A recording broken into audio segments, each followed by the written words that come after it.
what in this moment can I do to be helpful? And that could be, maybe I'm giving you a resource. Maybe I have a little advice. Maybe I'm just there listening because you needed someone to listen to you that day. When I think about as a podcast guest, what can I be thinking about? It's usually in those three things. You know, what is it that I want to say when I go on this show? When I'm thinking about that audience, what are they looking for? And how do I become a part of, like, they feel like I'm one of them? And then, is there something I can give them that's going to be helpful?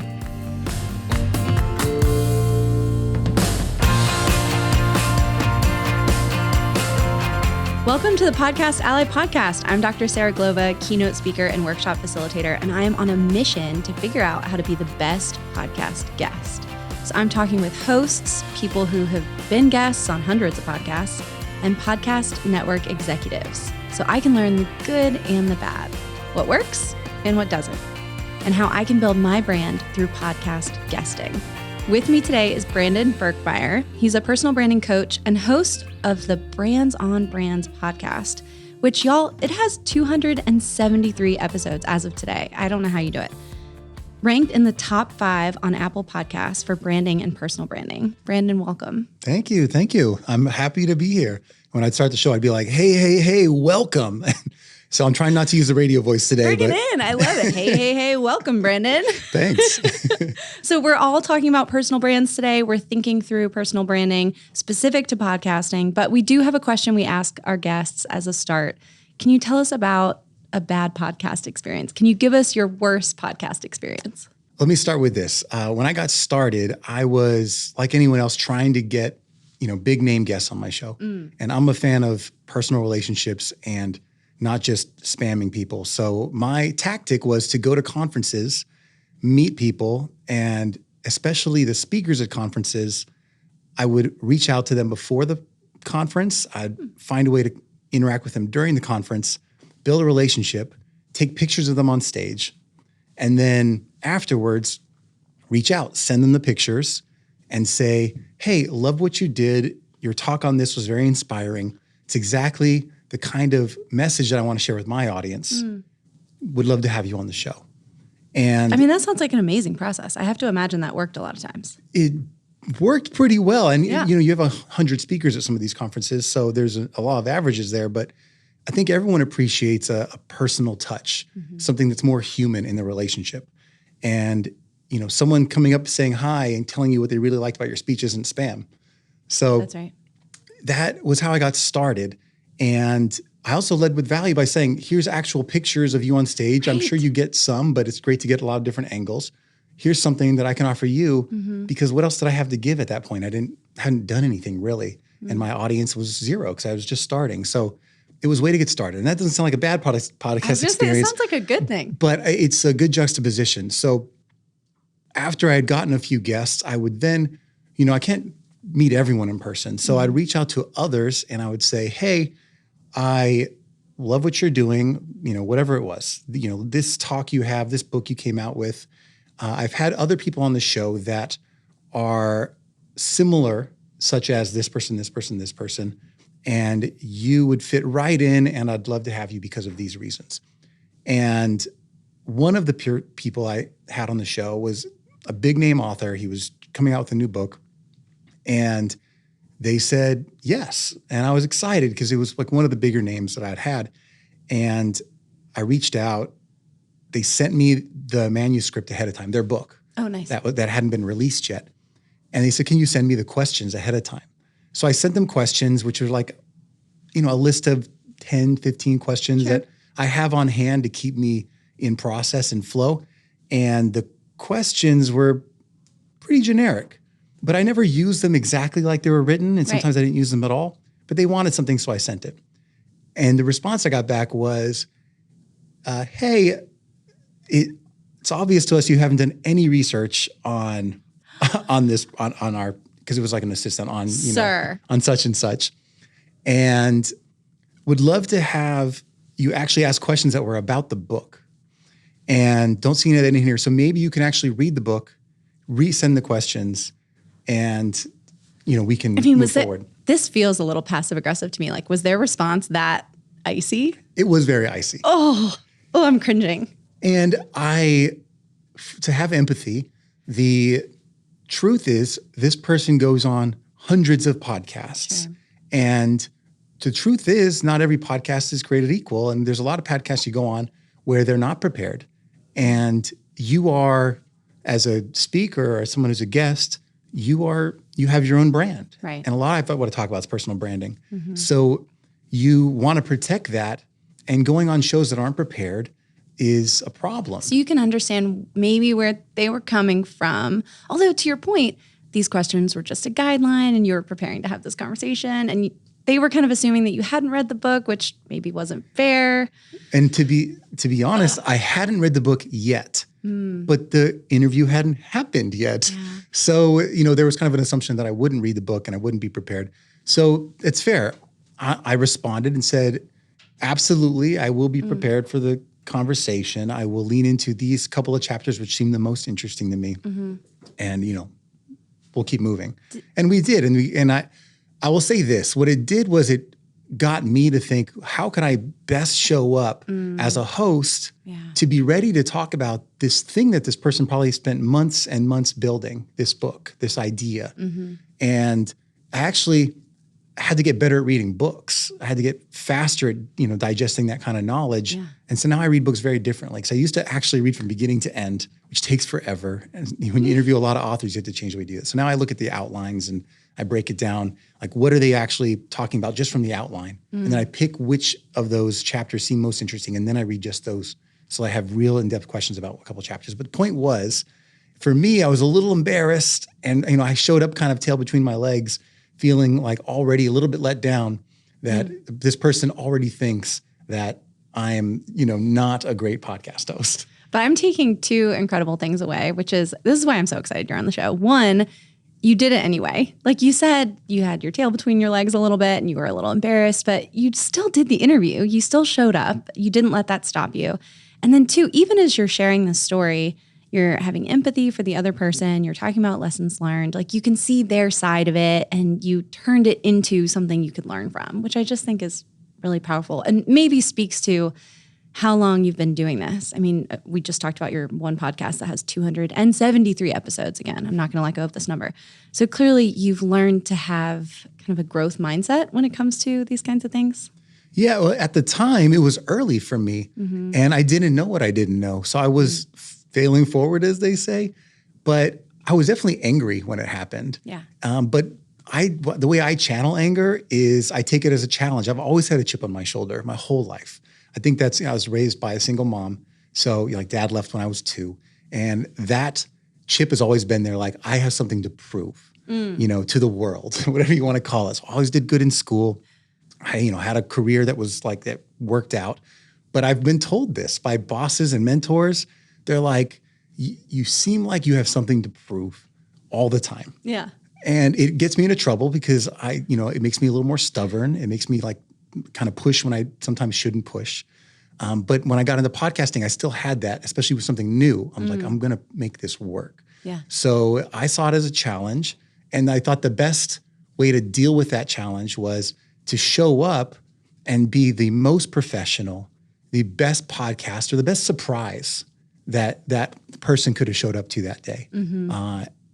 And it was a good experience for me. It actually made me a better host. That's amazing. Well, thank you for bringing that to us. I think even if somebody is just still thinking about podcast and even thinking about podcast guesting, not even stepping into that host role, hearing how you took that lesson early on and used what you call a chip on your shoulder. I think of you as somebody who's willing to start things without knowing exactly where the finish line is. Like, I think you're somebody who's really willing to jump in.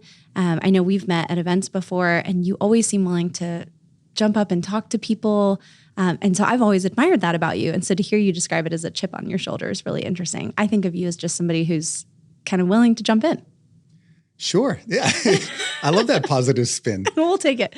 So then when we think about personal branding, maybe that's part of your personal brand. I can see some cool shirts with chip on the shoulder. Maybe we'll explore that in the future. But I want to ask you about personal branding, but can we define that term first for you? What do you think of when you hear personal brand? What does that mean?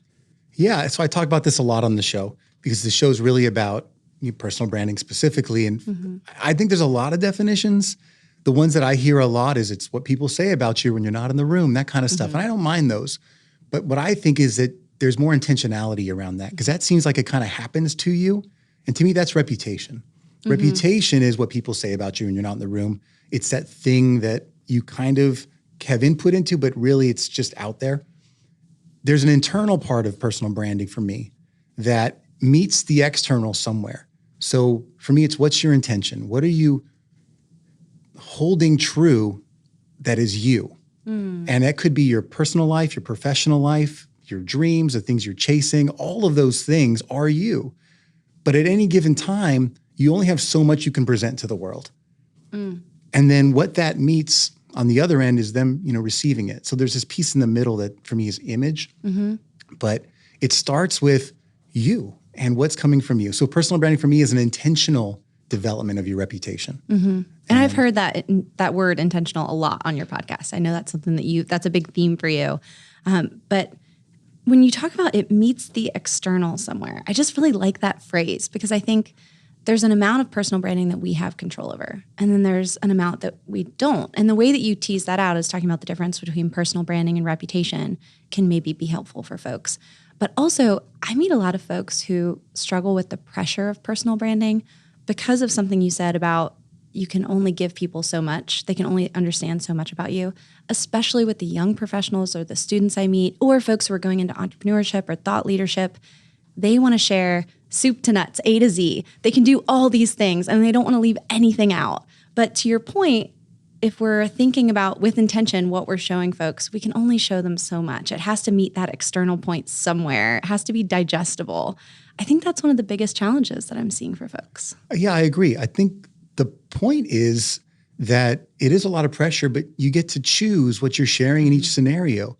Because what's great is we're not one dynamic characters in a movie, right? Where you only have one line. These are relationships that I think of over a long period of time. So like when we met through the National Speakers Association, that was 100 years ago. Right? That was one moment in time. And we were in a class together, and that was one moment. And if I'd never seen you again, that was the only impression you would have had of me, was as a learner in the same place as you. Yeah. And then, maybe I'll see you at another meeting or another meetup somewhere, and I have a chance to get into another layer, and you learn maybe something else about me. Maybe next time it's like, oh, you're a family person, you have kids. And then the next time it's like, I didn't even know you had a podcast. We've hung out 3 times. I didn't know you had a podcast. So I think there's layers. And for me, the intention is what in the moment is the most important thing that you need to know in any situation. Like we're on a show today. We're talking about personal branding, but there's gonna be a lot that people don't learn today. Yeah. And that's okay. It's a lot of pressure to get everything out.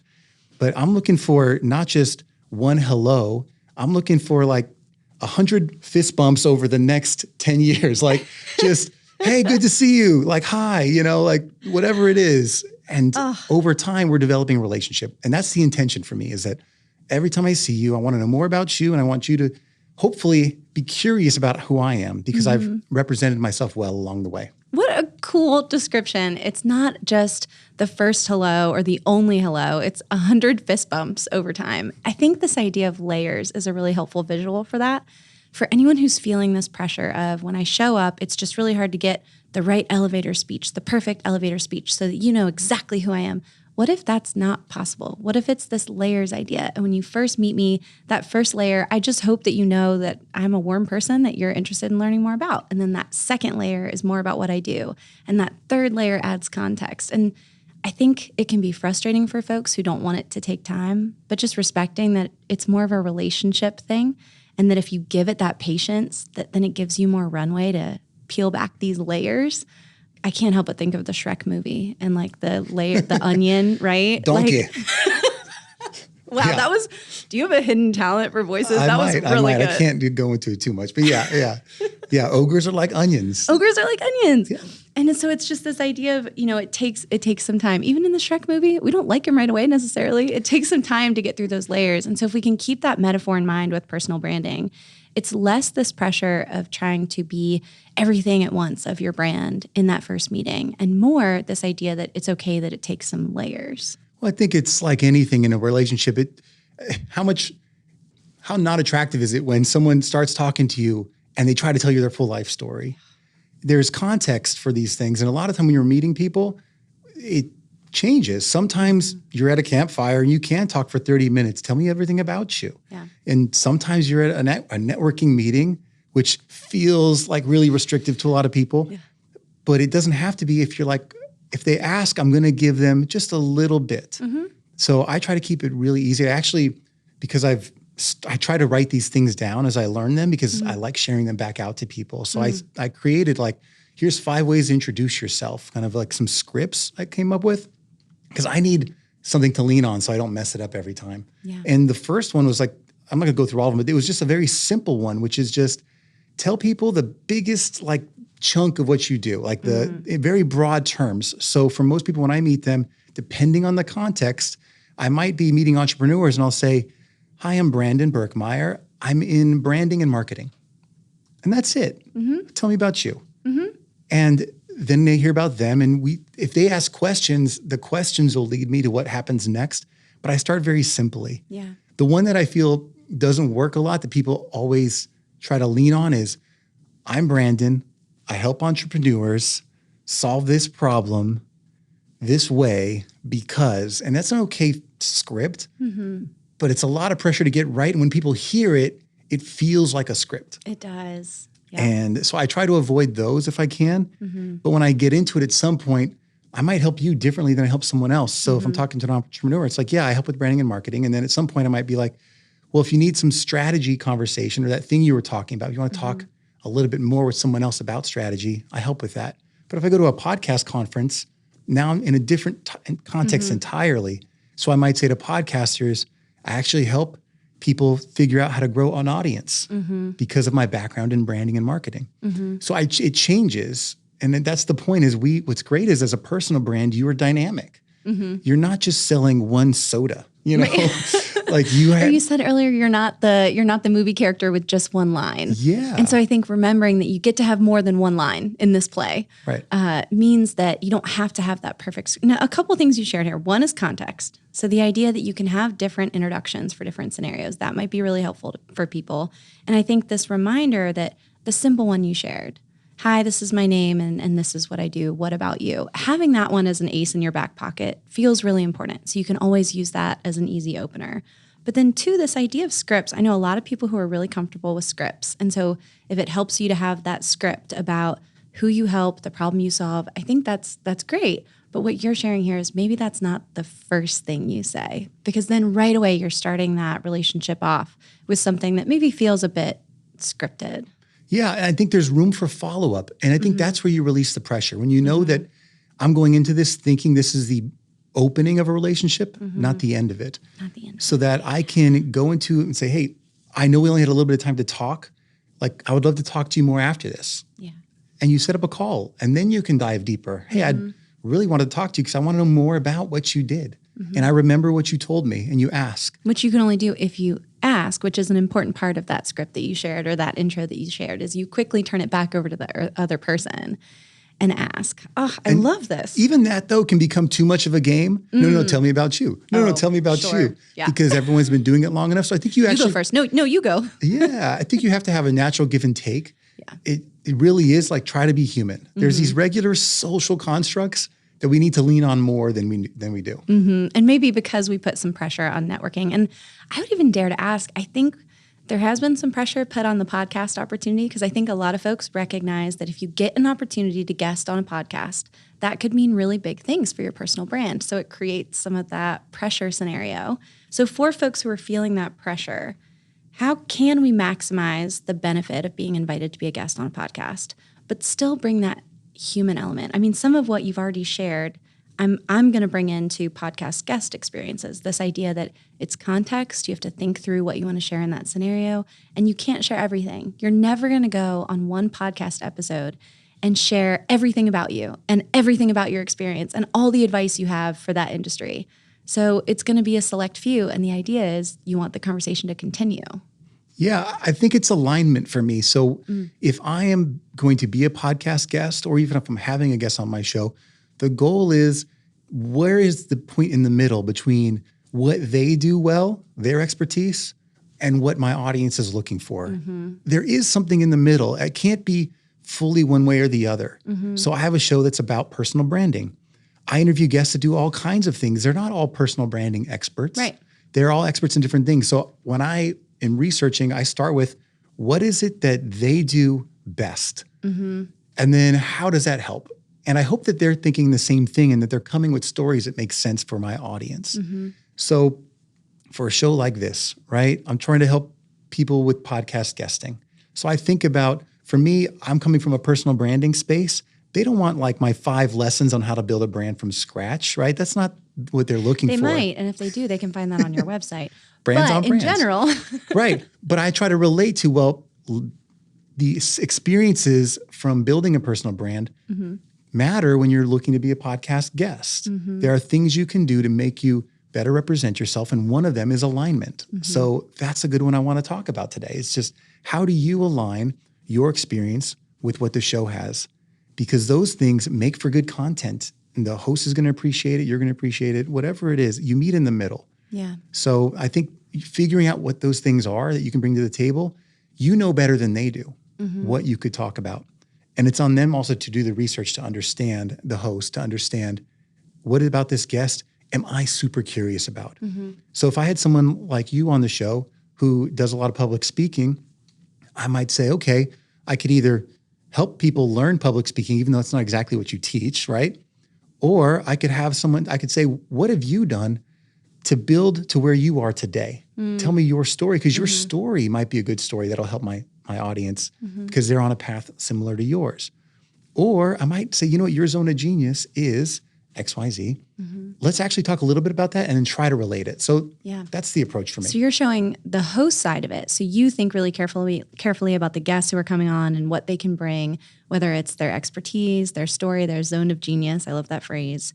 But then also you shared, if you're guesting on a podcast, you try to think that through, because although it is something that the host should be doing, you should be doing that too as the guest. Can you walk us through? And I mean, like, imagine I'm 15 and you're having to tell me, like, put your hands at 10 and 2 and check the rear view mirror before you start the car. Like intro directions. When you start thinking through that alignment question, what does that look like for you? What are the kinds of things you're thinking about or doing to try to establish that alignment so that when you guest on a podcast, you're aligning with what that podcast audience is looking for? Yeah, I'm really good at this. I have a 10-year-old that I have to explain things to all the time and a 7-year-old. This is great. Hopefully not the driving thing yet. Not yet. But so specifically for guesting, when I'm thinking about how to get aligned as a guest myself, because I'll put myself in those shoes, which I do. The place I start is my research. So I want to know what the show is about. Before I came on today, I listened to this podcast. Thank you so much. Of course.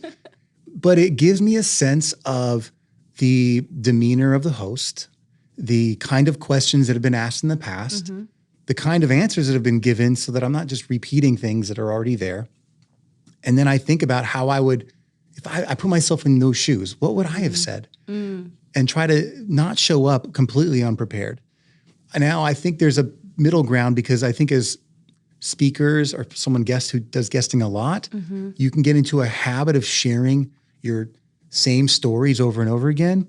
Or you can get into the habit of saying, well, I have my 3-point system on how to solve this problem. And it becomes this automatic robotic thing that we have to avoid, because it isn't the most engaging thing, because people can tell when you're, again, reading from a script. So for me, alignment, starting with that, means that I have to get really curious about the show I'm going to be on and ask questions like I would anything else. So I tell my 10-year-old daughter, like, hey, if you just met a new person and you want to know more about them, you got to figure out what you want to know. Like, figure out what they like and bring some common ground into the conversation. Oh, I love it. And I just want to call out, you've used this word curious a lot. And I love this. I think as I think about you as a person, that's part of the authentic Brandon that we meet, is you genuinely seem curious in other people's stories and you want to learn more. And so I think that fits in here a lot with your approach to alignment. Something that one of our first podcast guests for this season, Robert Engel, shared is that when he goes on a podcast, he loves to listen to past episodes too, just like you shared. And he shared that he'll often bring up, like, hey, when you were interviewing this person, I heard you say this. And that he just loves to see the podcast host kind of glow with that. Oh my gosh, you listen to my podcast. But you just gave us another thing we can do, which is listen and imagine what we would have said. I love this. When I talk to my students about doing job interviews, I tell them to go online and find videos of fake job interviews or faux job interviews. They can play the video, hear a question, and then pause it and practice how they'll answer. And you just gave me this idea. We can do this with podcasts. If I'm going to be on the next Brands on Brands podcast episode, I can listen to one of your past ones. And even if it's not a perfect topic for my background, I can pause it when you ask a question and practice answering your question. What a cool idea. I love this.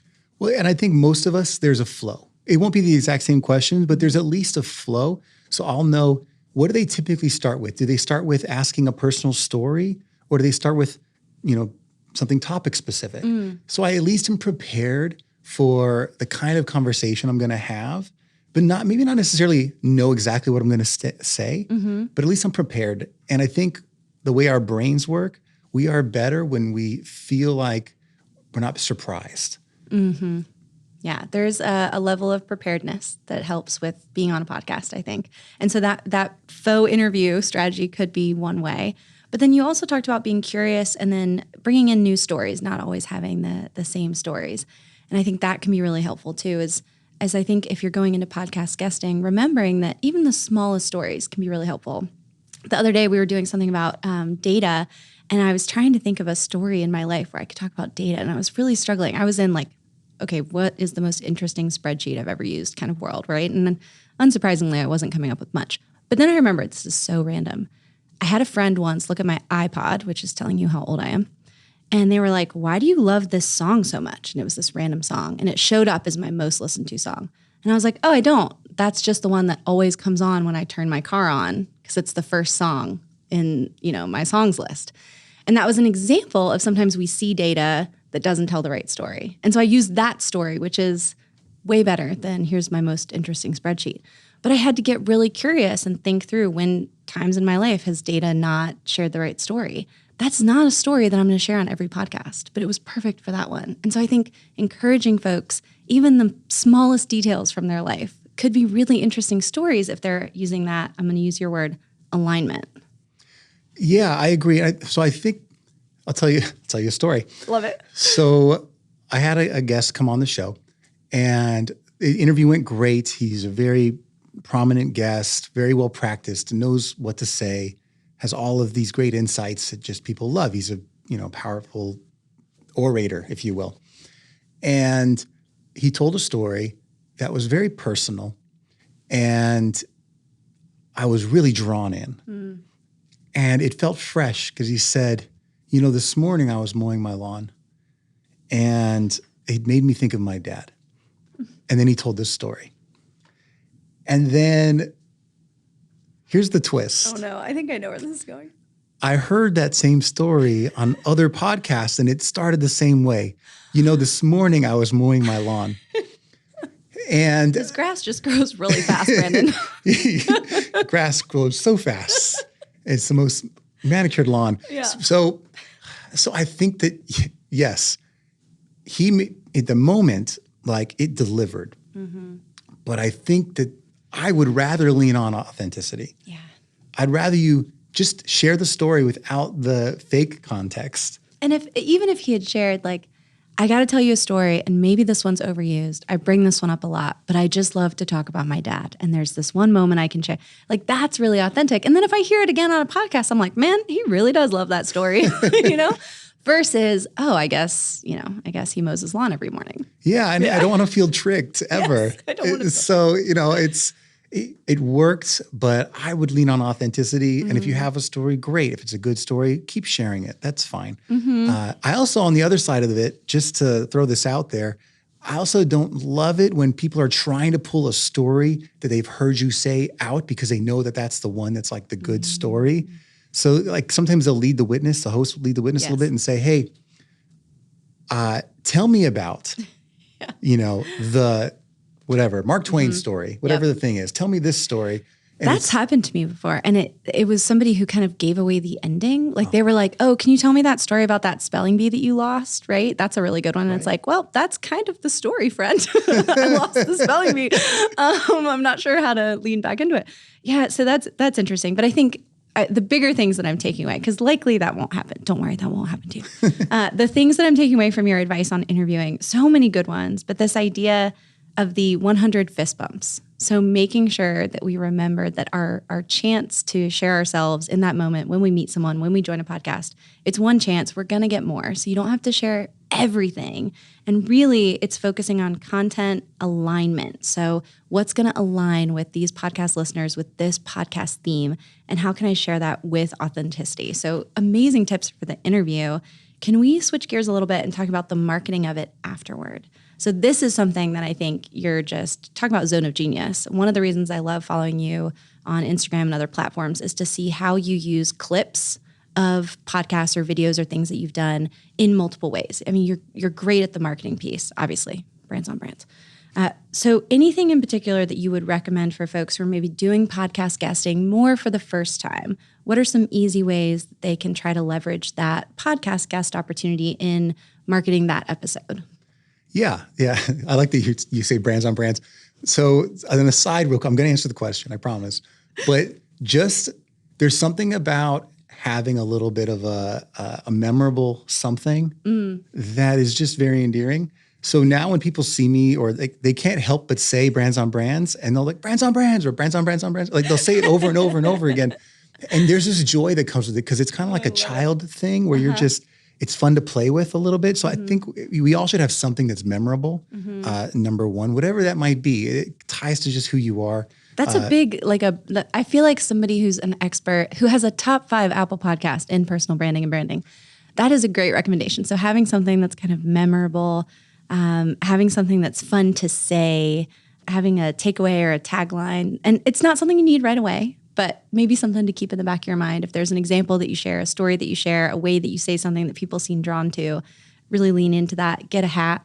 Yeah, get a hat. I mean, it's your thing. So for example, I mean, today you brought up Shrek. Yes. On the last episode, you were talking about Frozen and Anna. I have a theme, yeah. And the guest maybe came up with that, but you leaned into it. And I'm like, maybe every time there's going to be this like Disney connection somehow, but maybe it won't be that. Maybe there's something else. But there's these little moments that we connect to, whatever the reason is. It doesn't have to be a line or a slogan. It could be anything that's memorable, that's really just true to who you are and your personality. So I think that helps. Okay, so tip 1, kind of leaning into that. And if you can, leaning into it in a way that makes it easy for people to remember. When they see you, hey, Brandon, it's not hey, Brandon, it's hey, brands on brands. Yeah, and I think own it because at the end of it, so it's a little embarrassing, but when I introduce myself to new people, I'm wearing the hat half the time. 99% of the time. And they're like, what's your name? I'm like, Brandon. And they're like, what do you do? I'm like, marketing and branding. And I have a show called Brands on Brands. It's about branding. And they're like, yeah, I just said. Did you change your name? Yeah, that's what they say.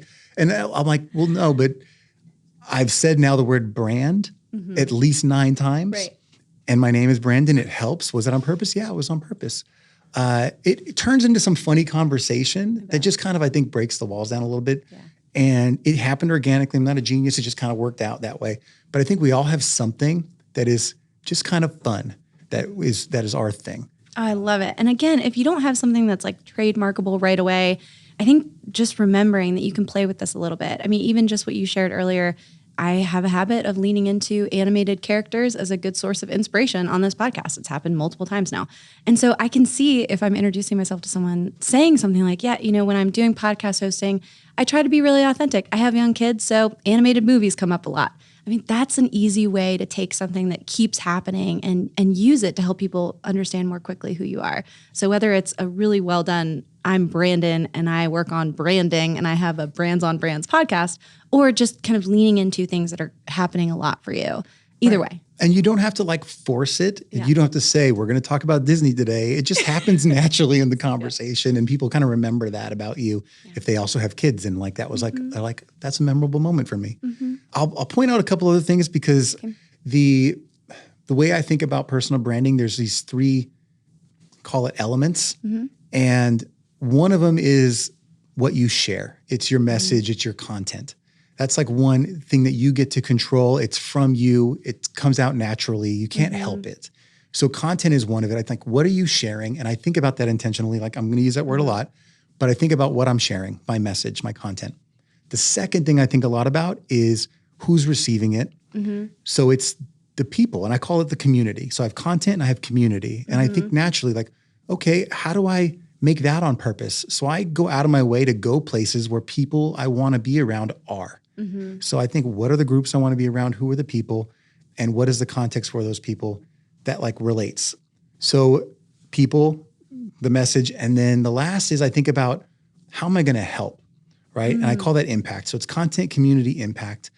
And that is kind of up in the air depending on who you are and who you meet. So I'm like, what in this moment can I do to be helpful? And that could be, maybe I'm giving you a resource. Maybe I have a little advice. Maybe I'm just there listening because you needed someone to listen to you that day. Maybe I'm introducing you to someone. I try to have some kind of impact in some way. And that's when I'm really with people.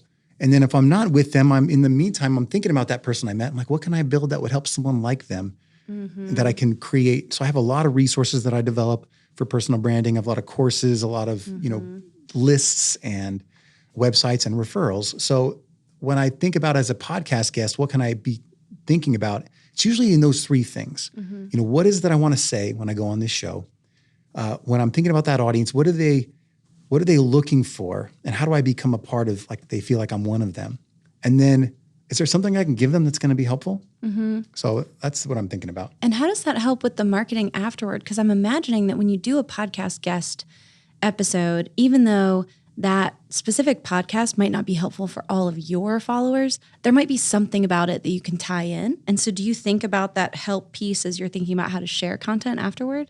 Yeah, and that's like, it's the point, is it doesn't feel like marketing. It's kind of a lifestyle, right? This is like, I am the brand, right? It's not some product with ads running, it's me.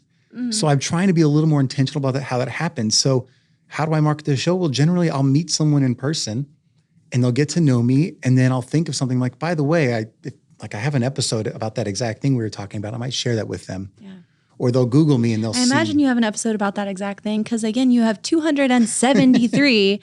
So I bet that comes up a lot. But what a great way to meet somebody, say, hey, we talked about this. And then afterwards say, by the way, if you want to check it out, I did an episode on that. Would love to hear your thoughts. Right. That is so neat. And as you said, completely human. Yeah, it feels natural. And I send them like, hey, if you take it or leave it, this, it might be something you're interested in based on this thing you told me. But so that's one part of it. Yes, I do on the content part of it, because I said content's a part of this. I think, what can I be making that people want to see? And that's a heavy load to bear, a heavy lift and all that, because making content is a lot of work. Like, we'll record this episode and that's, work in itself. Turning that into other things is a whole other set of processes. And you just got to figure out for you, what is worth it? What is natural for you? Do you like turning things into little videos and TikToks? Great. Sometimes I just clip things. Sometimes I actually record a brand new thing with the same lesson, but I talk to the camera and do it because it feels easier or more natural. Or I'll convert it to a blog. I just do what feels natural for me for that episode. So I do share it in different formats because I know not everyone listens to podcasts. So they may only see my clips and never actually listen to the show. And that's okay, because I figure they're still an audience member for me. Even if they're not a podcast audience, they are my personal brand audience, if that makes sense. That's really neat. And I feel like alignment's coming back a little bit in what you just shared, because you talked about leaning into what you're interested in. And so if you're somebody who really enjoys making content, great, but you might not be someone who enjoys that. And so if so, that might be an area to tap in and get some help, maybe have some support doing that so that you can focus on the message part. But I think that alignment piece is coming up again. And I think for you, when we think about what you do, it seems like you're in alignment in the seat that you have, because a lot of these things are very interesting to you. Well, if you're doing a lot of thank you. I know if you're doing a lot of podcast guesting, right, you may not need to even have your own platform. I love having my own platform because I want to kind of be creative and venture where my mind goes. But guesting is a great way to start your own channel, right? You could have a YouTube channel, as an example, that is just videos from your guesting. And I say videos because most podcasts these days have cameras turned on, even though there's some debate on. In case you want to see the Brands on Brands hat live, exactly. check out the video. Exactly. But the point is, guesting appearances can be the start of your platform because you get to share these ideas in different ways and you can just put them on a playlist that is your channel and 100%. People will find that. And I think a lot of speakers I meet, I work with a lot of speakers, they have all this great footage of them speaking on stage and they also are guests on podcasts.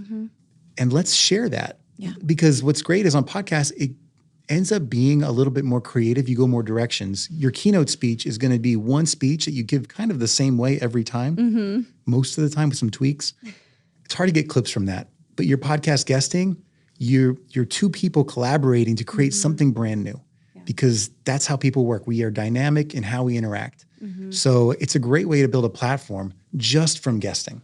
Awesome idea. And I think you did a call back to how we first met, which was at this class for speakers. And I remember in the early days, there was a lot of pressure to make a website really quickly, have all these things put together really quickly. And you're sharing this beautiful idea that we come back to a lot on this podcast, which is just start where you are. And if you want to start with podcast guesting, your first YouTube channel can be videos of you on other people's podcasts. That's a great place to start. Oh, I love it. Okay, we have some lightning questions that we like to ask.